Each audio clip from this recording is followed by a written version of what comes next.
મારા દીકરા ચરવણ દેવા છે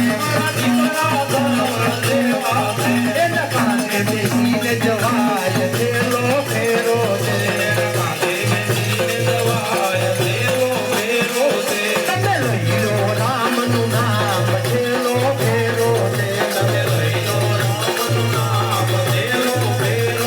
ત્યારે નહીં આવે વારંવાર તેલો ફેરો છે આ સત્સંગ સ્વર્ગની ચીડી છે એના પગથિયા પોકથી ચડાય તેલો ફેરો છે તમે લઈ લો